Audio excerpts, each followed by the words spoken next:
For a reaction A gives B, enthalpy of a reaction is minus 4.2 kilojoule per mole and enthalpy of activation is 9.6 kilojoule per mole.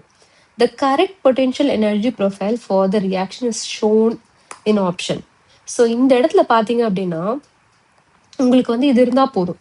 இது இந்த delta H, அதாவது enthalpy தான் H இல்லையா, delta H.